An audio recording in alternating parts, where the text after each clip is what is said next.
Hello. Hello. Adrienne, how you doing? I don't have a normal intro for this. I should have an intro. Maybe we should have an intro. We should have like a catchphrase. Welcome, Truth Scrappers. Welcome to the Truth Scrapper podcast. Yes. Yeah, we got it. We got it. We did it. There you go. The perfect intro catchphrase. Now we got to repeat that every time. How are you doing? How's everything going? Really good. I yesterday finally finished the first draft of the Amor Path, so I'm very, very happy. Just in time before I go out to Japan, which was kind of the goal, to finish all of it before Japan.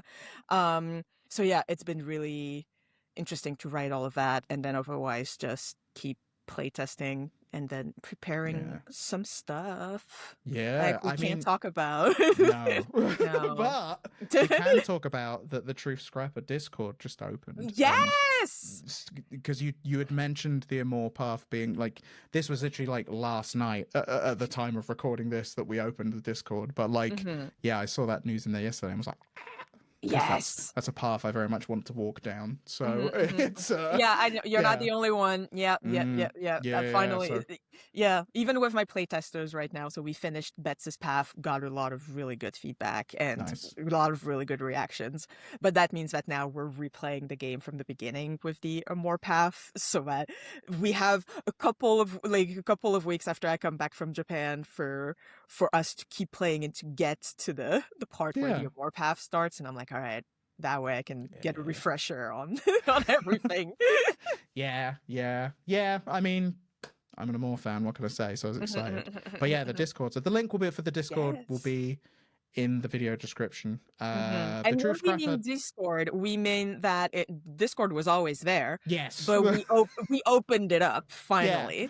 That's what I was gonna say. Yes, that was something at the beginning. Well, obviously at the beginning, I was like, we shouldn't open a Discord because that's going to be so hard to moderate, and I don't have time to figure out who wants to moderate it, to ask people if they want to moderate it, to do all of that stuff. So I was just like, it's just going to be a newsletter Discord. So no one's going to be able to speak at all. But thankfully now Chris is here. It's Chris's job now.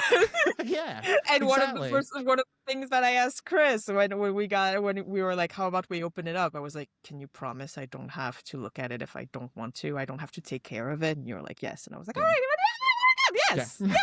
It was like, literally, I can just give you little updates every now and again if you like, and you never have to look at it if you don't have time, because you have to make a video game. I do love to look at it, but taking care of it, I don't have time. Well, that was it. I think I even said that in the Discord, because emotes came up immediately. People were like, oh, we getting emotes? And I was like, oh, I specifically didn't ask, like, because Dora, who works on the team as well, had mentioned like, oh, well, you need emotes? I was like, we will, but like, we can do that later. Like, let's just have Adrienne really doing games, and because I know they're going to Japan, so like they're probably very busy. So I was like, it can wait. And then literally Adrienne was like in the chat, and after about 20 minutes of someone mentioning emotes and me being like, oh, I didn't want to do it yet, but we will. I could do them real quickly. We can just have some placeholder emotes, and then we can get some better ones later. Those are placeholder ones as well. They're really good. Like, you're just these are just placeholder ones. Yeah. It's just the art from the game, and I was like, how about I crop it here, and then it would look funny. There we go. Yeah. Works out. Speaking of moderators, we have been joined. I just wanted to say a thank you to the people, Venus from Mercury, Ritsu, Echo, and Fen, who came over from the Stars and Time Discord very kindly and agreed to help. Because honestly, I was like, I know how to set up a Discord and I know how to run one, but like, these guys have been running the Stars and Time Discord like with other people for a while, and I was like, you guys probably know how to handle like a lot of people that are coming over, like, that all expect things to be a certain way, and they just like went in. And it was really funny because when you and I were like, yeah, let's open up the Discord, I was like, does Chris know how many people are already in the Discord? And then I sent you a link and you were like, oh, that's 1,600 people. That's a lot of people. And I was like, Yeah. I mean, Like, we can do it, but there's still already a lot of people, which is why we're doing like a staggered yeah, release. We you just may not have opened heard it of up, it. and we just opened it up, and we didn't say anything to anyone. No. It was just people that happened to be in the Discord that saw it. Yeah. And then at some point we're gonna say it on Tumblr, at some point on my Yeah. newsletter, on social media, on Check everything Steam. works. Yes, exactly. Built it in. With like just 500 people first, and then later on we can. Yeah. Oh, it was, yeah, because like it's definitely one of the biggest audiences I've worked with, and to the point that I was like, okay, we're going to set this live like at this specific time, and I was like, right, I'm going to do that now. Let me just go through, set everything to talking, and what I'm going to do is I'm going to click yes, you can all talk now, and then I'm going to go in, I'm going to set it to slow mode, and I'm going to type, hey gang, the Discord's open, and people might start typing. I literally like went, okay, and then the screen of the settings went away, and I could already see 3, 4, 5, like people just go, hello, oh my god, it's open, oh wow, and I was like, Yes. okay. I was like, you're ready. They are here. Okay. They were waiting. Yeah, they were starting really blocks. Cool. Like, yeah, I mean, they all knew because, like, we did talk a little bit, but still, it was like. And I felt very bad for the few people that I think had like, please send me notifications when something's posted here, because stuff would be posted like very irregularly because it was like read only for a while. And so I think there was a couple of people that were like, I just had 400 notifications. Like, what's happening? It's like, oh yeah, scary. Open now. But yeah, it was really cool. So I'm glad that's now open and we're doing that. And yeah, and I want to, and I'm so excited to see people's theories. That's that's the thing. That was probably one of my favorite parts about the pre-release of In Stars and Time, and that was seeing people write down their theories of what they thought would happen in the game, what they thought this kind of moment in the trailer was implying, what they thought, where they thought the story was going to go. And then some stuff was like, it's like, no, that wasn't it, but I really liked reading that nonetheless. Really interesting. And then some of the stuff was like really on point, and I was like, am I a bad writer? And it's a mark of a good writer. But I was still like, but I was like, oh my god, they figured it out immediately. They're not gonna like the game because they already know what's gonna happen. Yeah, it's just it's good. It's good. Yeah. It's what you want on a certain level. Yeah. So yeah, I'm really excited to see if people start getting theories, and then that's why I linked also in the fan theories channel that there's one person. I need to find their thing again. I was just about to do that and ask you if you remember their name, because I was like, I don't remember the name. Good. But yeah, someone when the first trailer released made a video about everything we know about True Scrapper. There we go, by Naomi. Naomi. That's probably how they say it. Yeah. Naomi. By my good friend Naomi on YouTube.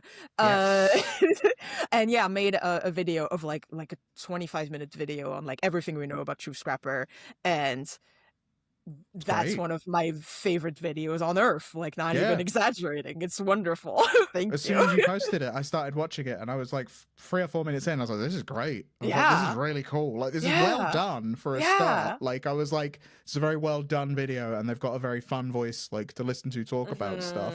But I was also just like, this is really like like, oh, and this and this, and real this, does this mean this? The and, biggest fan. Can't confirm or deny, but like, it was just really well done. So even if it was all wrong, I'd be like, yeah, I don't care. This is great. No, that's it. It was a really well done video. Yeah. So and it's ridiculous.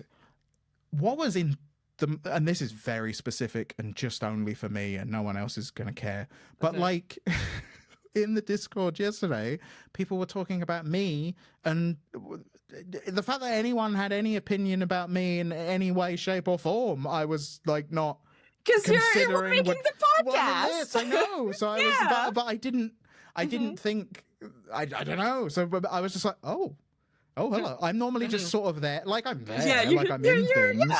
But like, I'm very public facing, but also I'm not like the main one. So I'm always sort of like, Oh, like I didn't think we were going to talk about.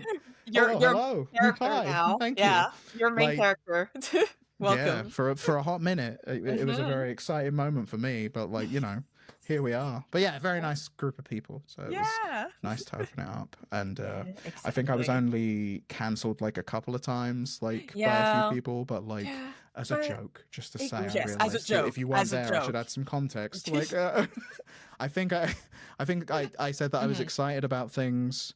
The game making me question things about myself and learn things about myself. And someone asked, like, oh, in like a game development way or in like a queer way? And I was like, oh, 100% in a queer way. I was like, well, what wasn't it 1,000%? This was it. Someone then asked why wasn't it 1,000%, and they were like, well, you're cancelled now. I'm sorry. And I was there like, you go. I blew it already. I was like, it's been 5 minutes. But yeah, there we go. So yeah, Discord, very fun. Yes. You're heading to Japan though. I don't know if we've actually talked about that. I haven't said it in detail. I just mentioned it on Blue Sky a little bit. So it's been in the works for like a few months. I'm heading to Japan because it's Japan, and of course I need any reason to go to Japan is a good reason. Yeah, and the reason this time is because I wanted to go to Bitsummit, which is an indie game event over in Japan. And I had applied to it, did not get in. And so I was like, well, I'll still go. They can't stop you turning up. Like, you can still be a person that's there. Yeah, I'll still show up.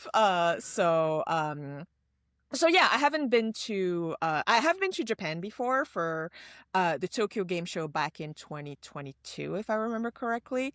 Yes. But I haven't gone to Bitsummit at all, and which is way more indie focused. So I'm really interested. I already have a couple meetings with developers that I know or don't know planned. So I'm really excited to see people that I know and see people that I don't know. And if you're in Japan, just say hi. Like legit, just say hi. Like if you see me and you're like, "Is this Adrienne?" If you know for sure it's me, then yes. If you don't know for sure, then don't. Why don't you know 100% who you should just see me and know be 100% sure of who I am? I mean, obviously exactly. Like obviously. This is I always say this about you. I'm like, well, everyone knows who they are immediately, and if they don't, what are we doing here? Like, what are we doing? Like, come on, marketing is not good enough. yeah, exactly. Come on, the marketing, but yeah. The $1 trillion company that's employed for marketing that is just every day. That's not true, by the way. Sometimes you say things and you're like, this is clearly sarcasm, and then you'll see headline, use it, insert this $5 trillion company. Like, who are you hiring? Yeah, and it's like, oh no, it's not. But so I'm gonna go to Bitsummit. I'll be here probably the 3 days that Bitsummit is open, and then I'll just travel Japan. I am very happy that I've gotten a ticket for the Nintendo Museum. Did not get a ticket for the Ghibli Museum. That was scary. I was 20 minutes late, and they're like, "All right, so you're in the line. You are 19,000th in line." And for just a random day that it's open. So the way that it works for the Ghibli Museum is that on the 10th of every month, they release the ticket for the next coming month, and so I was like, for they June, just do them all in one batch, like, and you were not. Wow. I did not get in. 20 minutes late was too late. That's wow. And that's been there a while. Like, that's not like it's crazy. It went really fast. So yeah, whatever. But Nintendo Museum, and apparently the tickets, like the entry ticket card thing that you can use in the Nintendo Museum, you can put your Mii on there. So I put my Mii on there, and so that's a collectible, baby. That's great. I've seen YouTube videos of the bits that you're allowed to film in, because there's big bits apparently they're like, no, you can't film any of this, which I was like, good. If I went, I haven't seen all of it.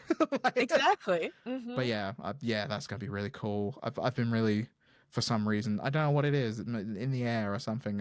A bunch of us seem to be really excited about Japan, particularly at the moment. So like, yeah, apparently it has a lot of over tourism, so I'm gonna have to just deal with it. Yep. Yeah, I've heard, but like, apparently and it's a I'm lot of joining content in. creators. Yeah, apparently it's not so much tourists. I'd heard, like, I watched the video the other day, and they were talking about how it's just mostly a lot of content creators are actually the people that are annoying, and because everyone's a content creator now, we're doing it right now, us ourselves. Like everyone is, but we're not in the way. No, exactly. That's the thing. We are in our own houses doing this separately. Like, it's, you know, we're fine. We're not stood in the way of someone trying to do something. Exactly. So apparently that's the problem. But yes, time will tell. But yeah, Bitsummit, that will be really cool. That's an event I've always wanted to go to and see, so that I will be reporting back. Yes. Yeah, as I say, I'm looking forward to photos and reports and whatnot. Absolutely. But we do have a new dev diary to look at, which covers similar ground to what we've just been discussing. So if you'd like to take us through some of it. So I was trying to think about what the devlog should be about, because I'm like, I don't know, guys, I'm writing. I don't know what I don't know what to tell you. I sometimes you just start writing like, well, I don't know what I'm going to write, but let's just see what happens if I write. Mostly what happened is that I didn't want the devlog to just be, guys, I'm just writing right now. I don't know what else to that's say. The bit I delete. One sentence I'm writing. Yeah. Let's see what happens. Yeah, and so I do have some close friends and family that do read the devlog sometime, and even some that, you know, family that just is like, I don't know anything about video games, I just want to read what you're up to.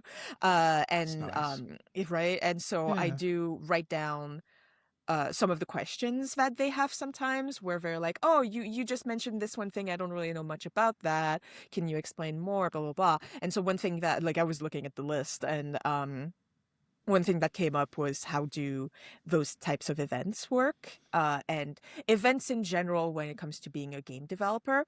And so that's what I ended up writing about, like, and I put a really big disclaimer that this is very much, I feel like on some level this is baby's first going to game developer events advice, because I don't go to them very often. I feel like I want to do it more for True Scrapper in particular, but I feel like I went to them like 2 or 3 times a year during like the couple of years that I've been a game developer. But I feel like it is also useful to have just some reference and some advice from someone who's not like, I go there every time and I will tell you super all specific things. All the info. It's like, here's like some what this kind of events is.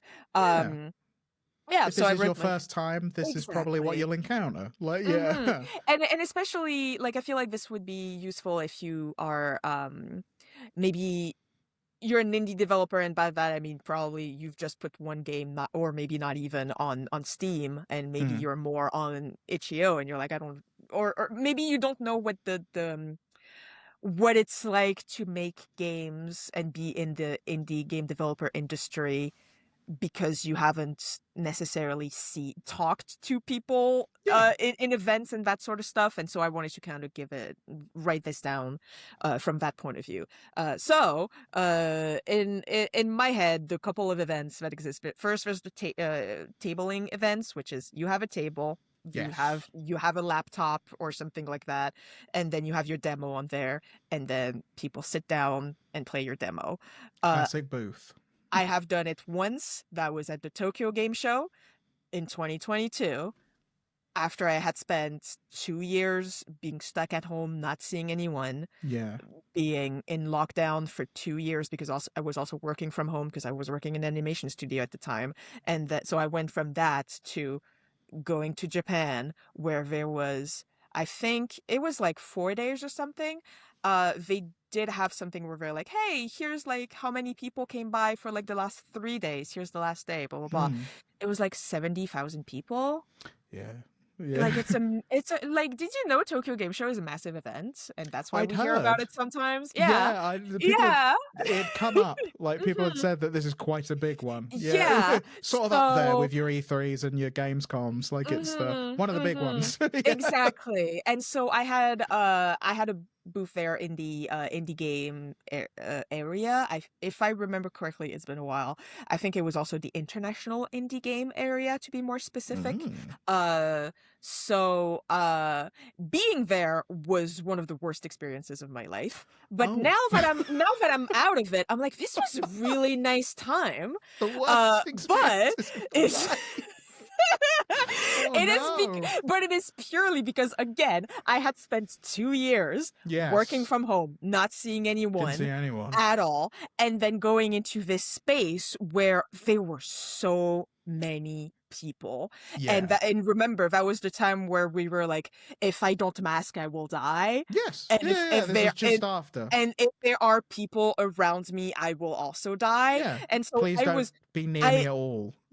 And so I was just completely overwhelmed. But in my head, I was like, I feel like this is just tiring. I'm just a little bit depressed, I guess. And then now that I have, I'm like, it was just the environment itself. But like, but the environment, also, it was like, here are reasons. 10% depressed, 90%. There's like people like here, and also the fact that I was not prepared for that kind of stuff at all. Again, my first time doing it, and it was kind of a big event. Did you do it on your own as well? I did it with Gabby, who worked at Arma Games at the time, and who was the interpreter.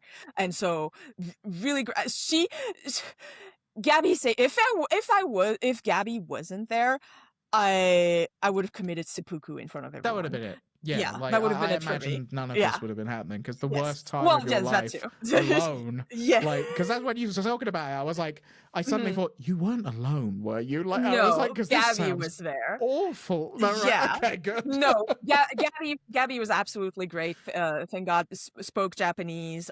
Did the translation for me and all of that. Helped me out a bunch, but was not prepared for it mentally or physically because it wasn't a booth where you have a table and then you're sitting behind the table and waiting for people to come in. It was like that kind of booth where it's just a booth and a booth and a booth and a booth, and so there weren't any places to sit. Standing for a long time. And in my head, again, first time doing it, I was like, I have to be standing next to my booth at all times in case people have questions. Some people think that, and I will. And it's wrong, I think. It is. I will always be like, no, we should have chairs, like, and we should position ourselves so people can get to us easily, and we are apparent as to where we are.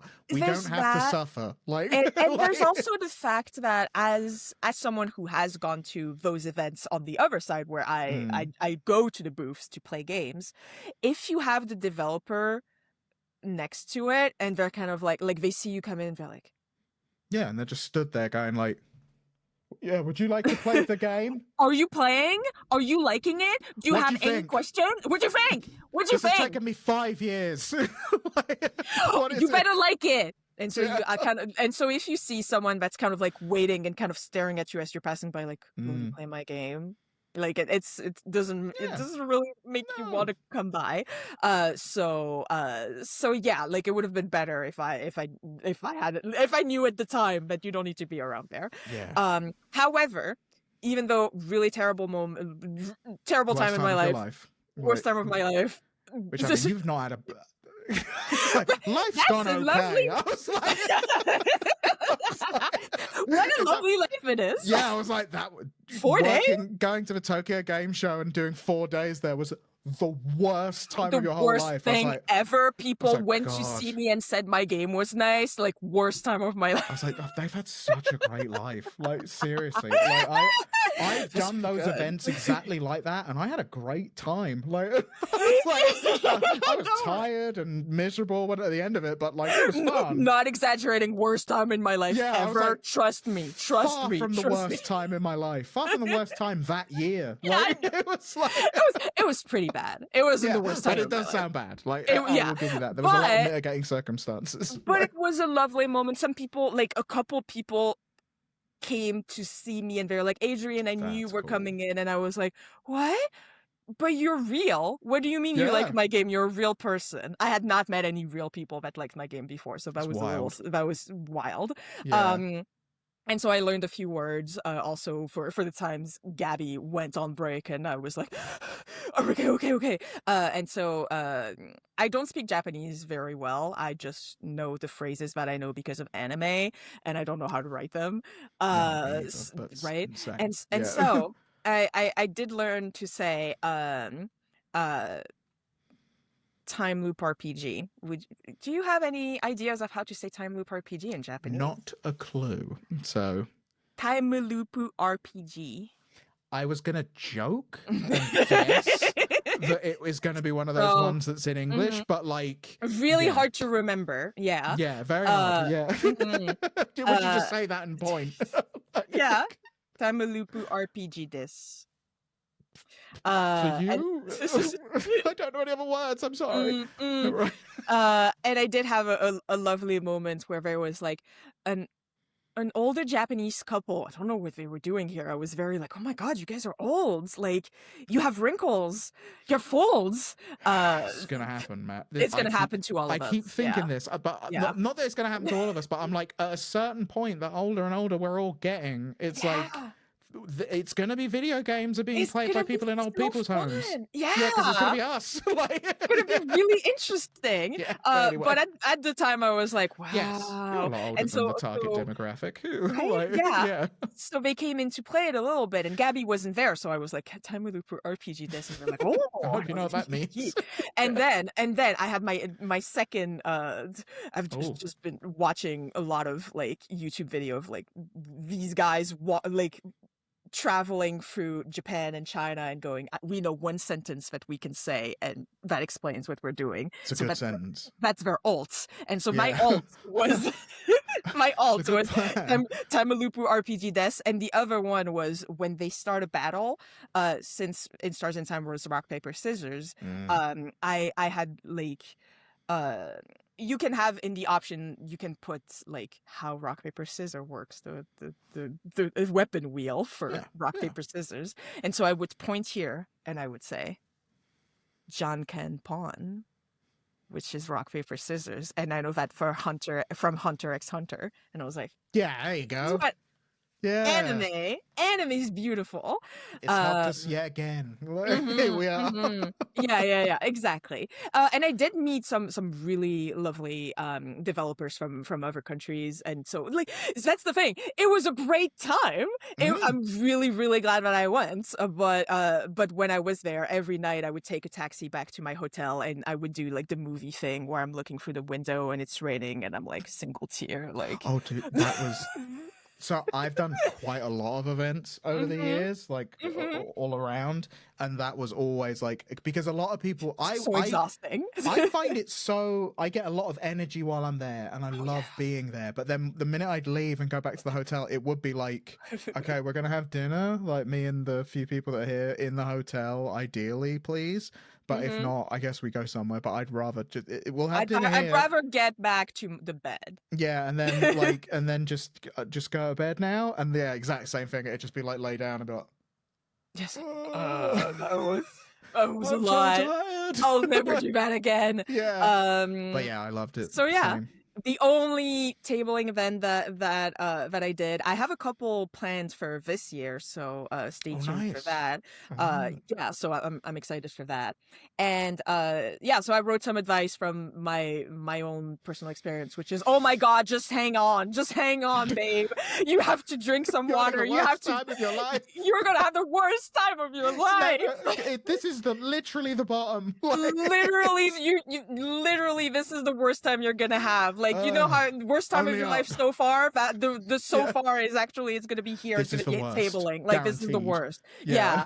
Get a snack. Oh, I have so many bits. I have so many random bits of advice like that. But anyway, yours, please. So get a snack.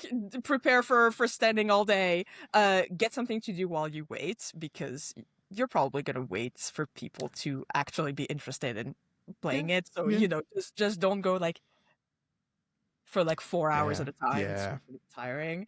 And you're not going to get very good Wi-Fi in the convention hall, unfortunately. Oh if my you get God. signal at all. Also, so it was right during the rainy convention season. Internet, baby.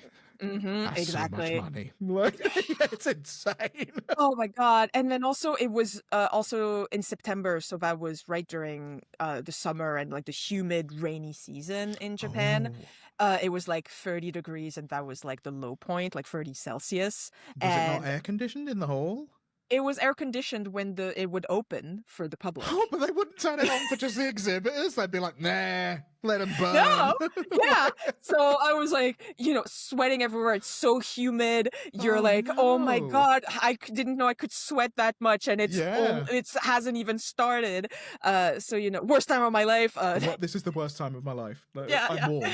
Exactly. Exactly. That sucks, though. I will say I've done a good number of PAXs from RIP PAX South, but like East and West as well. They always have the air conditioning on all the time. Oh, like, yeah. When the exhibitors when you're getting there in the morning, everything's already on. Like they don't cheap out on you. Because I haven't gone to PAX, so I don't know how big it is. But Tokyo Game Show was big. It's not as big as Tokyo Game Show. Yeah. Yeah, that's why I think they didn't turn it on before, because it's like it's so big. Yeah, I guess so. Do you want it to turn it on for 1 hour? That's going to cost us literally $10,000. I paid to be here, to exhibit here. People wouldn't be coming here if we weren't here. So it's been a while. I think I was selected, so I didn't have to pay. You don't have to mention the plane home sin. Yeah, I'm so sorry. I paid so much. I paid $10,000 for them to have the AC on for 1 hour. Yeah. Anyway, yeah. But just don't point out where your booth is. Just go to like exhibitor services and you'll be fine. Exactly. But anyway, yes. So yeah, tabling events, they're hard. I feel like they are useful if you want to look like it's free playtesting. It's not free. It's playtesting. It's very much not free, but it is playtesting. But it is playtesting at like a higher scale. You're paying to get wishlists and also to get playtesting. And then huge. And unlike when you're like giving it to like your internet friends or whatever, and they can. I have given some game copies to like playtest to internet friends, and I was like, you need to live tweet this shit to me. Yeah. From top to bottom, which is really interesting. With a microphone on. That's my tip. Yeah. But anyway. Ooh, smart. I should have a microphone on, and if I have a camera, that would be great. But if I have a microphone on when they record the camera is really the important point, because it is incredibly interesting to watch people play your game. Yeah. Especially if it's not finished yet, because you're like, okay, they seem to be kind of struggling at this part. I wonder, like, let me ask them maybe, or kind of guess what the pain point is.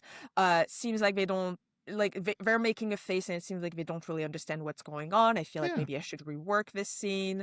They have started chatting, even though for like the first 10 minutes they were locked in. So I guess something kind of like made them less interested. What is it? Let me look. So yeah, it's so good. It just unlocked a core memory of sadness for me, though, at an event. So I have only ever really written on one video game, and we were exhibiting that video game, and the sadness of watching someone sit down, and I'm like, yes, now they will observe all my hilarious jokes that I have written in here, and great characters and good and just watching them be like, and like just all not interested in this bit, and to the bit that's what I think is the video game, and now we play it and just standing there going like, oh, you're not here for the story, you're here for the game, but the story, but my writing. Those two characters have a really good little exchange there. Like that's quite. I don't know. Maybe you want to go back. Just like, maybe just you want to see my part. Yeah. Like, why did you want to skip that bit specifically? But like, I was mentally prepared for that. But like, I just remembered the sadness of watching someone just skip by something that you've spent so that's much also time the thing. You like, I do know this about tabling. You have to be prepared for people to just click on start, and then they kind of look at something for like 5 seconds and they go, not interested. Just leave. Just get up and leave. Yeah, and you're just like, But as you say, though, that stuff is super useful because, like, even the facial stuff, like the things I was noting a lot was like, what were the commonalities? Because, like, sometimes you would see someone go like, I don't get it. But, like, if I saw, like, 5, 6 people all pull a similar face at a similar point, it's like, then yeah, and I was like, okay, that's not working. Like, something's not working here. Like, they are confused. People regularly ask me a question here. Like, it's all stuff like that. And, like you say, being in a physical space with someone, you can learn so much more than just online. Like, an online playtests are great. Like, we literally just ran one at Strange Scaffold, and like it was great. all through a Discord, and it was great, and we got tons of feedback and all that great stuff. But like, yeah, actually, in person is really, really interesting. Yeah. In a way that you might not know until you actually try it. Yeah, that's it. Like, because there are things that you wouldn't think, oh, I better write that down in like a feedback form or like in a like Discord post or whatever, but it was like you say. That's the thing too, is that you like when you ask people online to like playtest your game, they're only gonna say the things that they notice. Yes. And stuff like, oh, this menu was kind of complicated. It might have taken them like 2 seconds to navigate a menu instead of half a second. Yeah. But 2 seconds, like, so they're not going to catch those 2 seconds. No. But you will, because you're like, that could be better. Like, why are you taking 2 seconds? They constantly don't know where to go immediately. And that's a problem, because I would like them to know. The point of this is that they know where to go immediately. And I thought they would. Like, it's like you get to notice things that the player doesn't necessarily notice, but like you're noticing at play points. So I feel like if you have the opportunity to table, or at least to have someone playtest your game once when you're like right next to them, like really. I would always, we had a table like, so you weren't directly facing behind them. I'd positioned the table so it was like half facing out, half facing where the booths were. So it was like, I'm not directly staring at people like, hello, would you like to? But also I can kind of, if 2 people sit down, I can go like, I can just observe. I just turn slightly and observe when they've got their back to me, and I can just watch. Exactly. Like, okay, what are they doing? Like, like, I can where's the mouse face going? Yeah. I can see, because they're also a little bit side on. Like, this is all like from just ages of doing it, of me just being like, this is how I position the booth. Very specific advice. Dude, this is what I mean. Like, the advice I would give versus what you would give is like totally like different in terms of usefulness. Because like, for me, I'm like, did you know you should get good shoes? I'm like, yes. You're like, yes, but that's baby stuff. Yeah, the that's big beginner one for me, stuff. Water. People don't think about water. Like, you need to have lots of water, and you need to have it with you, like, because it's difficult to get, like, during the convention, and it's very expensive. So it's like, we used to bring pallets, like not pallets, but like the big like bottled water things, when we had like 4 or 5 people on like a crew. Like, it was like, I have another piece of like something that happened at Tokyo Game Show that also contributed to making it the worst time of my life. The worst time of your life. Which is I keep forgetting that. Yeah. Which is, so they, like, Japan, that's what's great about it. They have so many things are great about it, but that's the one that is really good. They vending machines. They have vending machines everywhere, which means they did have a lot of vending machines inside where Tokyo Game Show was happening. And I kind of look, and then I see Pocari Sweat, and I'm like, just like in Free, the swimming anime. Yeah. I was like, I know that one. I know that one from Free. And so I was like, that's the one for athletes. And I feel like right now I will do like a lot more exercise than I usually do. So much more. Like, especially if I'm going from sitting all day to like standing all day. This is a lot of exercise. A lot of walking. Like, is another part of being at a convention. But yeah, anyway. Exactly. So I'll instead of water, I will just drink the Pocari Sweats. You are optimizing. Like, you're like, not water, I will have all the electrolytes or whatever is in here. Yeah, because for me, in my head, electrolytes, sports stuff. It is stuff, and I was sweating a lot, and I remembered that was something that was useful to drink when you're sweating a lot. Because it replaces the things of the sweat. That was what was in the thing. Yeah, and so I take one. I take one. I open it and I drink it. I don't know what to expect of the taste because I've never drank that kind of stuff before. No. It's like it's nice. Like it's really nice. Doesn't taste like sweat. That's good. It doesn't taste like sweat, but it tastes really nice. And so I was like, wow. And I get to drink this for like the next 4 days. Okay, this is good for me. And this is good for me. This is better than water. Like, yeah. That's what I genuinely assume as well, because for some reason, if I see that where they're like, it's hydration, I'm like, does that mean I'm getting like +1 water? Like I'm like, or like +2 water? I'm like, is it special? It's better water? Like, yes, I will take it. So that's all I drank while I was in Japan, like on the floor. Yeah. So Bacardi Sweat is kind of a soda. I was about to say, so I assume that it all went well. That's why it tasted good. It tastes great because is it just full of sugar? It's probably full of sugar. So I went back home. I went on the scale and I was like, but I feel like I ate pretty well because it's Japan. So what happened? Where did this come from? Don't just drink Bacardi Sweat. Yeah, you don't just sweat. Drink some real water. Yeah, they're like, we expect you to have run a marathon for this to be positive for you. Like, it was like, wow, really good for something. Yeah, really good for something medicinal, huh? Well, I would think the same. Like, I remember thinking that Japan is wonderful.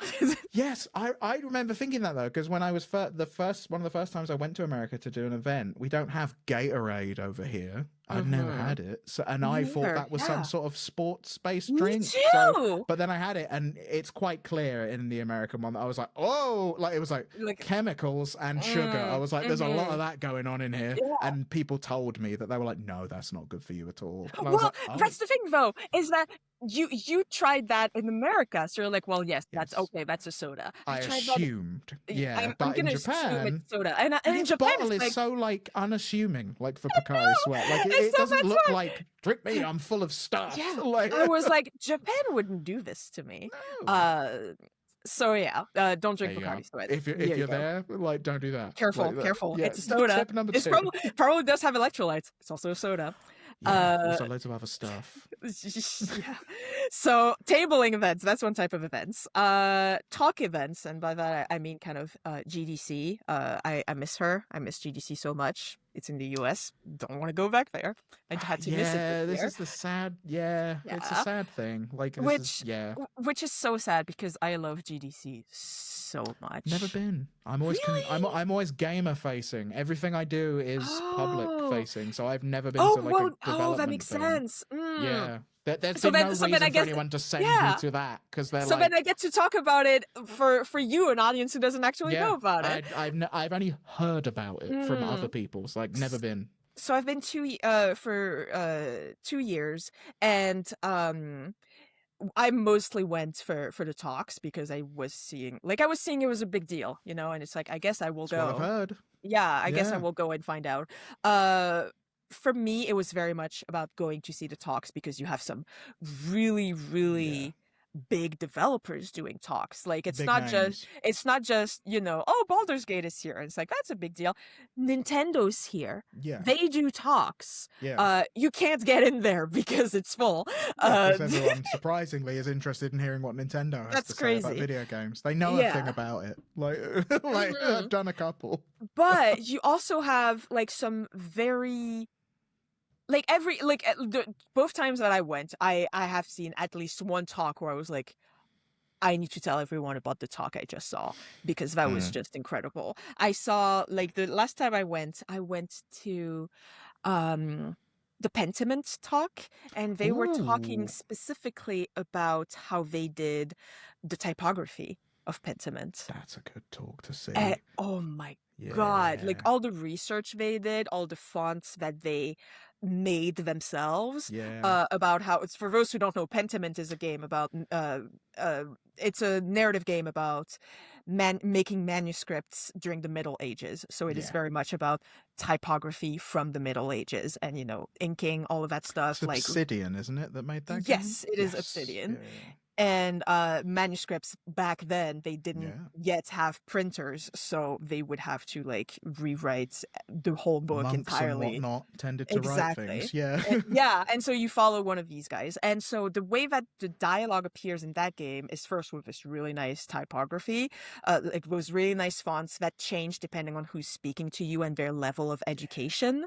It's good. And they went into a lot of detail about, like, since it would be written with ink, they did this really nice effect that when the letters appear, they slowly dry. Like it appears as if it's written with ink, and then you can see them slowly dry and then bloom a little bit. Yeah. And so and about how they were like, okay, for this letter, this is the order of the strokes that would be for this letter. Like so many things, and you're like, this is great. This is the best thing ever. So yeah, like I feel like every year there's at least one of those talks that you're like, yeah, I'm gonna follow. This is gonna stay with me forever. And then on the other side of talks, there's also meeting a lot of really cool people, because this is such a big event that and it's also it's also in the US, which at the time was a nice enough destination to go to and easy enough to access. The past, we remember it well. Remember all that time ago, and so people would come from all over the world to be there and meet up people, and so really, like, they always do it in the same kind of area of San Francisco, and there's like a really gorgeous park there, Yerba Buena, and so people would just be like, hey, I'll meet you at Yerba Buena, or like there's people kind of just hanging out, and you're like, hey, by the way, I'm just hanging out for a little bit, you guys want to chat for a little bit, what are you guys doing here, blah blah blah. And so it is a really nice way to, same thing, to meet people and to meet other developers. And they also have a bunch of like meetup events where it's like, all right, all the people, like, meet up for people who do visual novels, meet up for people who do this, blah blah blah. So yeah, lovely event to learn and to get to know people. Wildly expensive. That was the one thing about GDC. That's and that's the first year that I maybe could have gone, because I'm like, for some reason I'm now like, okay, well, I'm now a bit more like, because my things say marketing and stuff like that, and I do so many different things, I was like, maybe I count, like, I could do this, maybe. But like, one, America, two, cost, I was like, who is, I was like, I know very, very good friends and people that I work with that are like, oh, I don't go to GDC. Exactly. Like, I'm just people go, in I San just Francisco. show up. I just show up to San Francisco and I hang out in Yerba Buena. I don't go to GDC. That's insane. Like, oh. I'm like, because I saw the prices of it and I was like, sorry, you want how much for a badge? Like, even again, for I'm the used indie to badge. packs, like, so I'm like, it's like $100 or something for the whole weekend if you're a person going, like, as a person just going, like, rather than a exhibitor. And that's expensive. Like, yes. That's the other part. I was like, that's quite a lot of money. That's quite a lot of money to just show up to PAX. And then and on the other hand, you have GDC where it's like, hey, do you want to have like, and also that was the thing too, is that I don't know if it's the same now because they changed the way that they do it, because now it's not called GDC, it's called the Festival of Gaming. Like, who knows? But anyway, But they had different tickets depending on what kind of talks you wanted to see. That was and it. Then you had to pay the biggest amount to be able to see all of the talks. Yes, so that was like, if you want to see Nintendo, you're probably paying some big money. But it's always been one that everyone talks about. Have you given a talk there? I guess by the fact that you don't know. I have not given a talk to GDC. I have not tried, to be quite honest. I feel like but that's the other, like, those are category talks events. Talk events.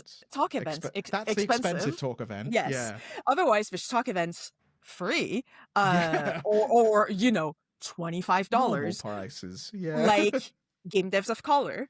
Yes. GDC, but with an O, GDOC, and so this one is all online, but and it is very much around game developers of color making indie games, and so talks about that. Same thing, and unlike the GDC talks where some of them are on YouTube, but not all of them. Oh, one of them, yeah. Because otherwise, why would people pay for the most expensive version? Because that's the one that gives you access to vaults. Yeah, which I'm just like, oh. But yeah, anyway. But GDC, you pay to be able to see those talks live, as they're being aired. But otherwise, a couple months after, if not 1 month after, they're all on their YouTube channel, and such interesting subjects from all over. I think Xavier gave a really great talk. I think that was 5 years ago. He gave a talk about how to make your game in 10 minutes or less, and that was. He gives great talks. He's so good. I work for Bazir, and have done for 2 years now. I don't, so I'm also telling the truth. But not sponsored. He was the keynote speaker at PAX East this year, and it made me cry. He's that good at. He's just very good. He's very good. Yeah. Anyway. Yeah. But he gave a really great talk. I should watch it. I'm really curious now. But yeah, GDC, Game Devs of Color, really great talks as well. Those are not in-person talks. Those are online talks. However, if you do, you should watch the Game Devs of Color. It's going to be in a couple months. And if you get the ticket and you see them live, there's a chat for people to chat in, and so that's also a nice way to meet people that way. Yeah. But yeah, I feel like all this to say, seeing talks is really interesting. I personally have also, I'm slowly starting to give talks as well, and that has been really really rewarding, really interesting. I gave a talk to a university not too far from here. That was really, really fun. I'm so glad that I went. I also started giving talks to career days for 13-year-olds, which cool. So that's so funny because it's very much about hey, you guys are soon gonna get to go to high school, try to figure out what you want to do. Here you are meeting a bunch of people from a lot of different industries. In films and TV shows where it's they have all the different people in a room. So that's what was really great. Is that fireman and you literally this year there were firemen, firefighters, just firefighters. Yeah, literally, it was really great. There was an accountant, there was a guy that had a service dog. I don't know what he was doing, but I was I feel like he won at being the most interesting. He wins against game developer, even though game developer was really popular. I was gonna say, knowing the age group. Yeah. One thing, so I haven't been around kids since I was one myself, and so I didn't know, or I had forgotten, that kids don't know, or don't need to know, quite honestly, about active listening. No, you don't need to know about it when you're 12 to 13 years old. You're really because you don't do active listening to a teacher. You don't. The teacher doesn't teach you about nothing. You go, okay, yeah, right. I see. No, you don't. You don't. You'd be weird if you was in school. It would be weird. Just but that means it does equal that. You're right. All of the kids being no, that's good. No, tell me more. Yeah. And then what happened? Speak up. So say less. Yeah, you nailed it. That was great. So You're that just means there going, yeah, literally, I did my 8-minute speech because that very much the people doing the event were so only do max 10 minutes because they're not going to be able to listen for long. They're going to be bored very They're going to fast. be bored. Yeah. And then the first year that I went, they're you talk for 10 minutes and then you can leave some space up for questions. There probably isn't going to be any questions. They didn't do it this year. There's no questions for this year. No questions. No time for question. And so they just go. And you're and so it took me there were 6 groups. I think it took me 4 groups to be oh my god, when they're doing that, they're listening because if they're not listening, they're like this. Yeah. And you're oh, you're not listening. You're not listening. You're really not listening. But they're you listening. are. This is how you have been trained to listen, as a child. Yeah, because you're don't say anything. focus. Look Look at me, don't say anything, and that's how I know you're listening. Good. But as an adult who hasn't been around kids for a very long time, it's like, am I a horror movie? Yeah, Stop looking at me. Or like you say, it's more just like you get so used to, because I know from editing millions of podcasts of me in it and editing me out going, right, okay. Exactly. Like, but you're just used to that being the exchange of conversation. And that's how Western culture works in like a lot of Western countries. And so that's why, like there's some countries that don't do active listening at all. And there's so that's also the thing. But Japan does a lot of it, as far as I know. That's what I hear too from anime. And I say I hear from animes that I've watched. I hear from anime that from my own observations, my own notes, references. And so what was also really funny is that the first time I did it, since I did have time for question, and I was like, "Do you guys have any question?" I thought you wouldn't. So here's my own question. What are you guys playing? Nice. And so that was really interesting because I was like, I feel like you guys would play like Fortnite maybe, and they're like, oh, Fortnite is so passe. Yeah, it is. See, I have a niece who's 8, I don't know. Like coming on 9, so I'm like, not Fortnite now. And I was like, what do you play? Minecraft's big. Roblox, kids love. Like Roblox was getting a little too kiddie for them. My niece isn't allowed on Roblox. What with all the horrors on Roblox? That's what I was telling them. I was like, like for the few that were like, we play Roblox, I was like, do you know about the Roblox like game development features? And they're like, yes. I was like, don't use those. Don't use those. You are getting ripped off, kid. Like you I mean, I'm glad you're they're learning, working also, you to bone. Yeah, but also you're getting ripped off. You're getting ripped off. Just make your own games, not on Roblox, please. It's fine. Yeah. But yeah, talk events, really great. Love really giving good. Talks. If you like to yap, you should also try to give talks. The way to find talks also, because that was something I was also wondering, just get to know people and be like, I love to give talks. And so you're kind of... I've wondered, here's a thing for me, right? Because I thought this, at this point, I've been doing stuff for so long that I'm like, there probably is things I could tell people that might be useful.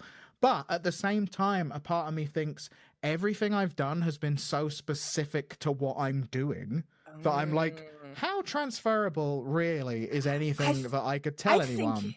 I think it is, just because no matter what, it is always interesting to hear an expert talk about their field. Okay. Because I was wondering if you had this a similar thing where you're sort of like, well, I made this game, and unless you're doing exactly what I'm doing, I don't know how helpful my advice is. Like, that was kind of if that's true.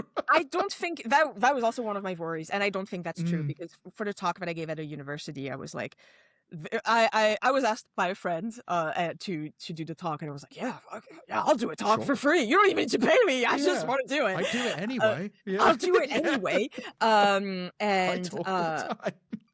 I talk all just give me a microphone and I'll just yap. Let's go. And so I was like, I don't know what I should do to talk about. And so we did discuss it a little bit on like what, like I was like, I don't know what's interesting in university students at this time, and they were like, oh, just do like how to make games and kind of get started with making games and all that kind of stuff, and from that explaining my own experience, and then also always going, that's the way I would do it, or that's the way I would recommend doing it. Do it any else way, I don't know. I'm just like, I feel like people that come to talks are looking for, like, when they're like, this is the name of the talk, they're coming to get an idea how to get started, and how to get started, like what's the most basic level of whatever this thing is, and how does an expert do it, so I know where I'm going, kind of, and also be very, I was also asked to not make it too wide, but to kind of focus more on one specific part. And so the talk the talks that I gave were about very specific parts of the gaming developing experience. And so I feel like instead of going, here's how to be a community manager, it'd be like, how to deal with this specific part of community manager. And then that way that just opens it up for more questions, which is always good to get. By the way, guys, if you ask people questions in any talk, know that the speaker would die for you.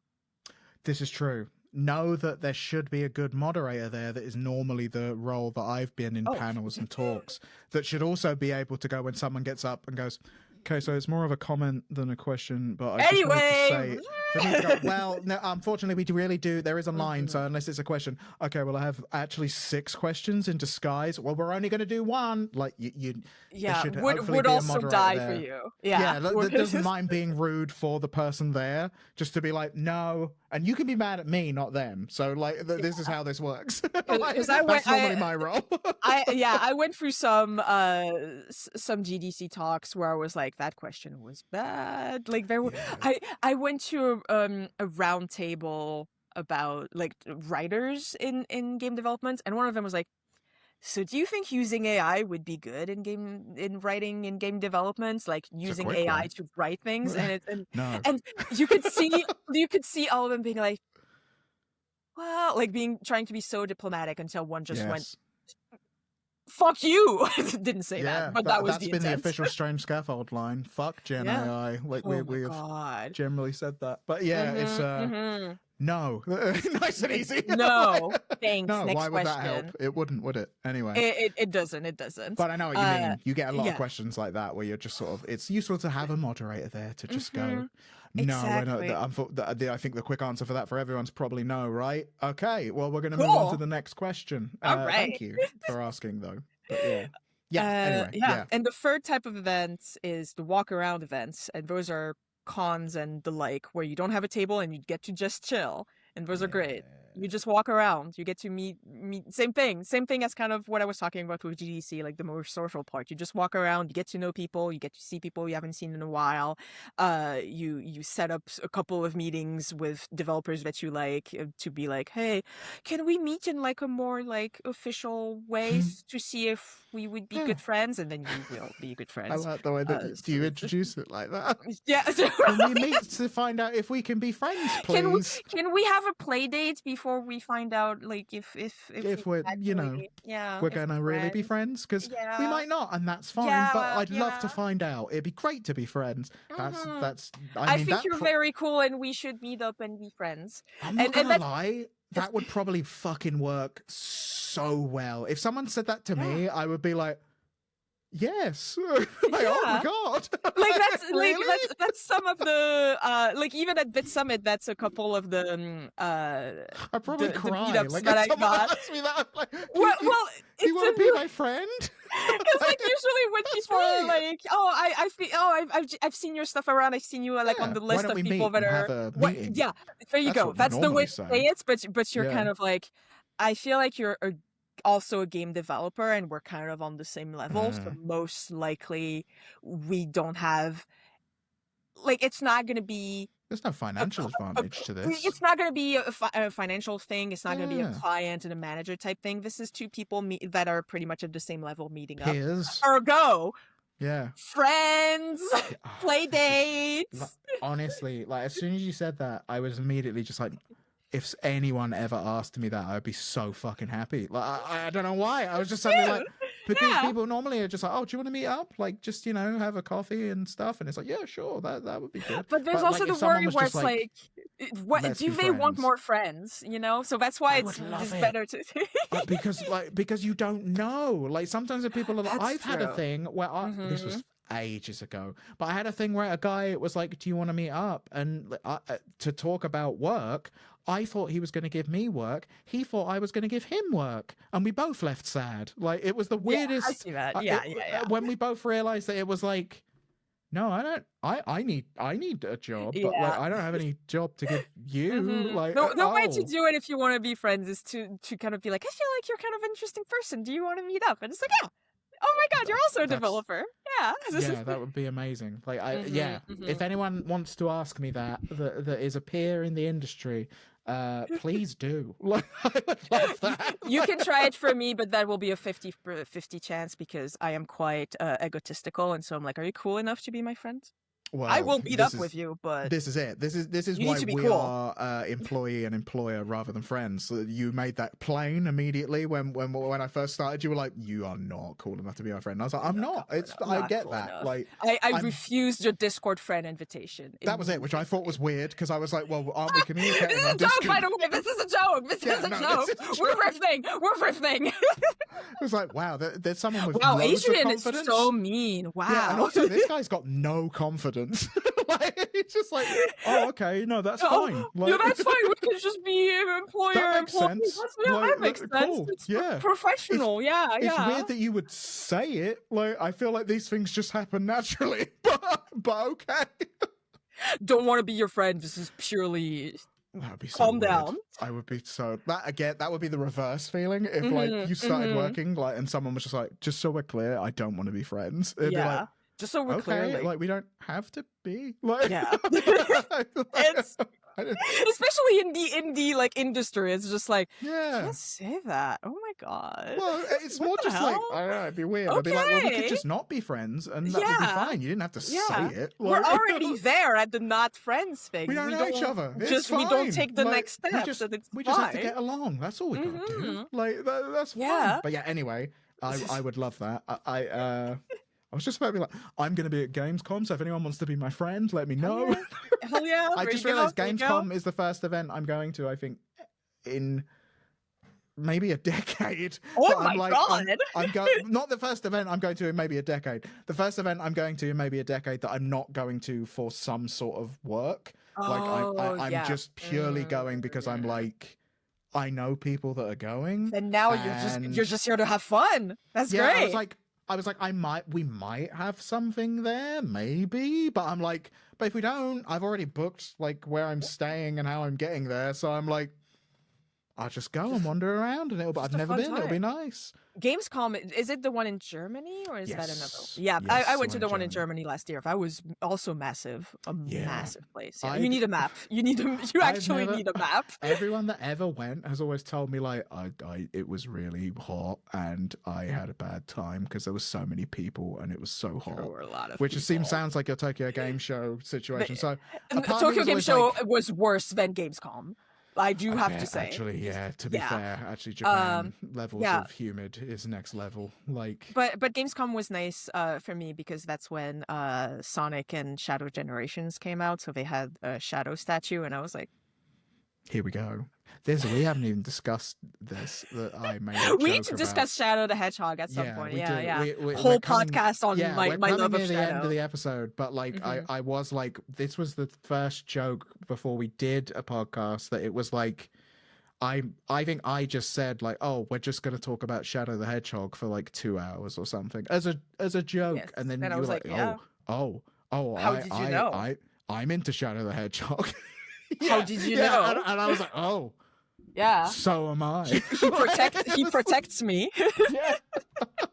It's like, I didn't say that just out of nowhere.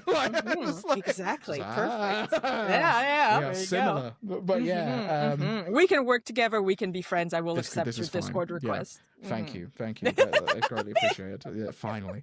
No, right? After like a month, however long it's been. Yes. Like, we're friends now. We did it. Yeah.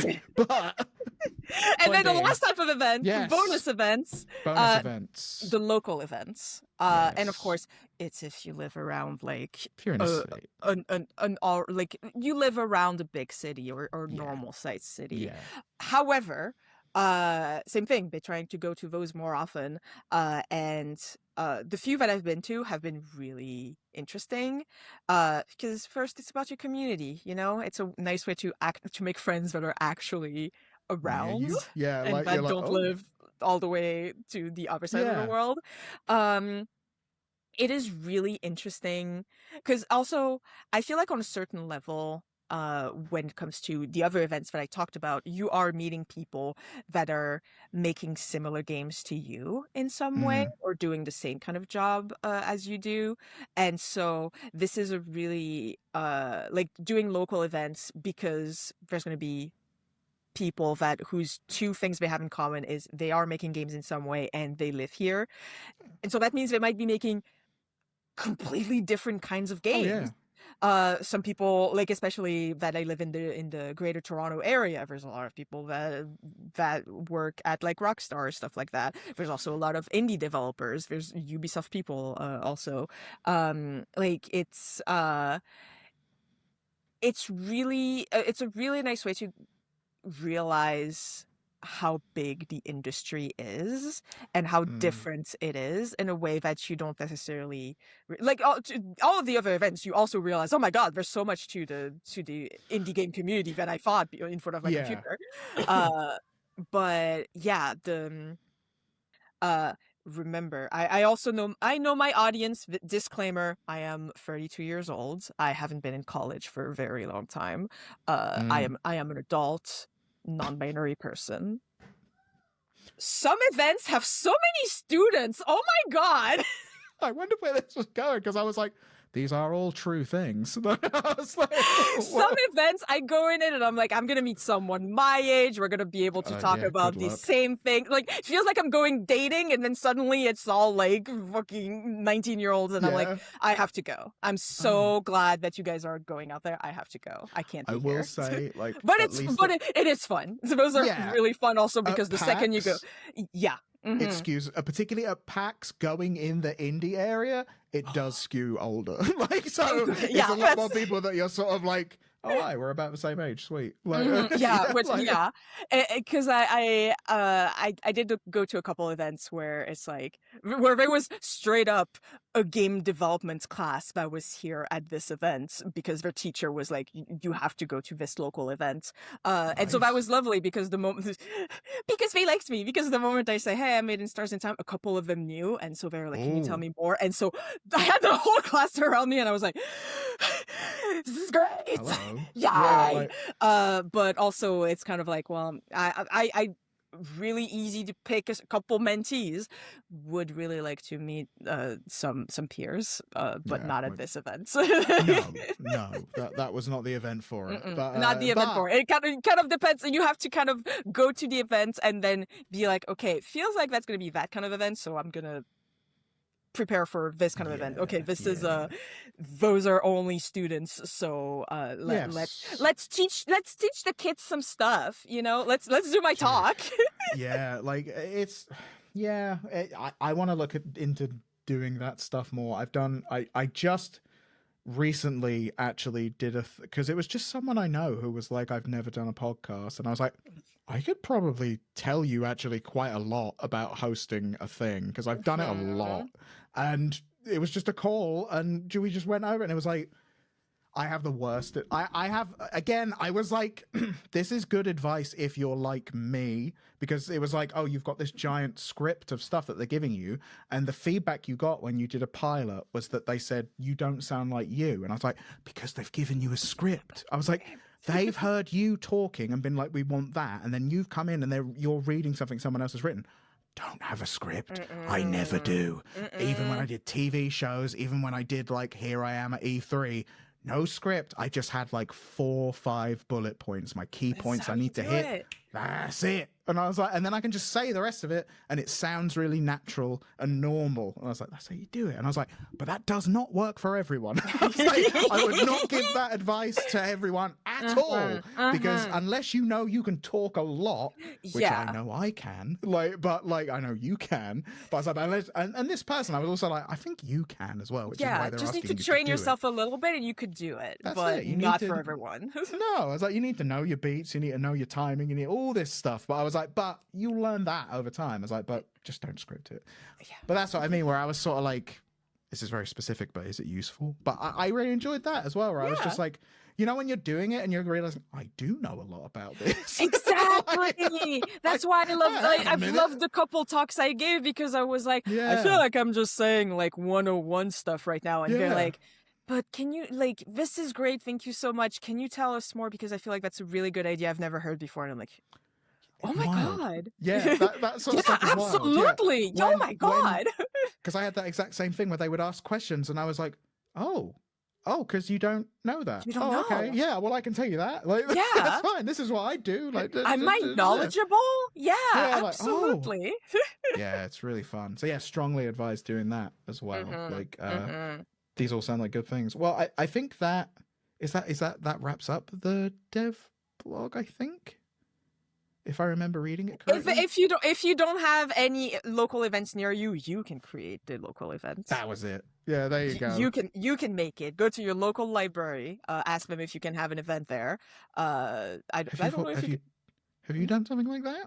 I have not, no. But I was going to say, because that maybe could be a thing. I have helped out some people where I live to do that kind of stuff a little bit. Cool. So yeah, just make your own events. You can do it. Especially if you're in a big city, like absolutely, like just if you market that even a little bit on Instagram, people will be like, "Oh my god, finally! I thought I was literally the only game developer in insert city name here." It's like, no, you're not gonna. Yeah, and this is such specific advice.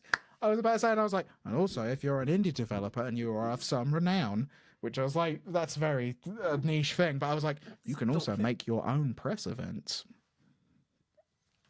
Like you did, for Strange Scaffold. We did it once and it really worked very well, and it was just like, you know what, we don't have a thing to announce something with, so why don't we just make up our own thing?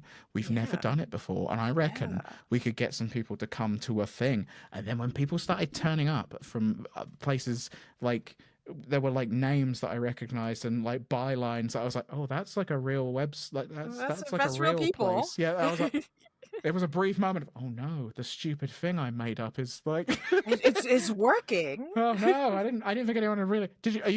You know I made this up, right? But you know this is a bit. Yeah, but yeah, that's a very specific bit of advice. But yeah, you can make your own things. Exactly. I strongly agree with that. But all this to say, if you're even a little bit outgoing and you're making video games, go to those events. If you're deathly shy and you're socially anxious, I mean, you can try it, but don't force yourself. Because I feel like it would be interesting still, because I was also like that, and then look at me now. I just love yapping. They changed me. So, it also helps, I will say, like, because another thing that I do, like, I obviously don't need to do it for you, I don't need to do it for Zalavir, but like a thing I can do is that you're like, do you have someone that you like can work or collaborate with that is like, I can talk a lot about this thing if you don't want to. If I can just come in and talk a lot, like, to people, and you can be there, and we can get you. I can talk you to the point that you feel comfortable with doing things with me, and then you'll get better at it. Like as we go, like it's Secretly, that's also part of what doing podcasts for me have been. Not with yourself, again, not with Zalavir, but I've done it with developers before, where it's just like. You will get through the process of doing this, you are going to get better at talking, because in the controlled environment of just talking to me, it's going to be fine, but then you are going to just get better at talking publicly over and over again. So that's another bit of advice. If you have someone that you're like, oh, they'd be good at that and they could help me do that, they can work events, they can do all sorts of stuff. They're excited about those things. They're weird like me. But you can also stay online and show your game online. You can also just do that. That's what I did for literally all of In Stars and Time. So it's fine. It works. It also works. It's just that if you wanted to try other things, there's also real events in the real world, which I didn't know about either. But now we know. Now we know. There you go. And you will be at one at Bitsummit very soon. Exactly. Or potentially at the time that people are seeing. Well, it depends when this comes out. Who knows? We'll find out. I don't know. We'll find out. We'll figure it out.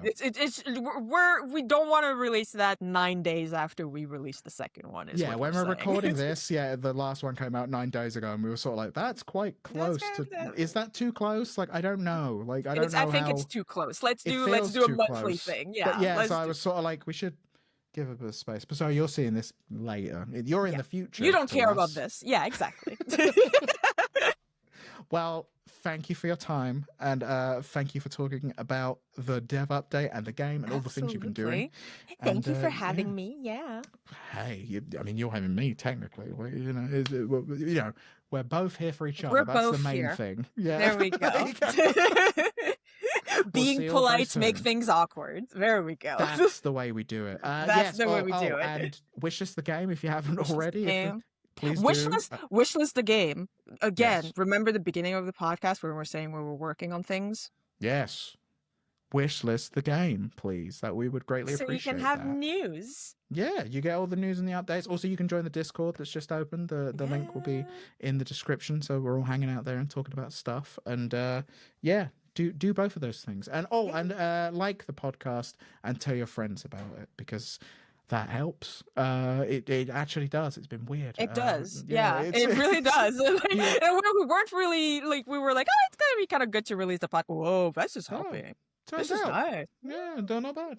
So thank you for everyone who's watching it. But till next time. Bye. Bye. Love you. Bye.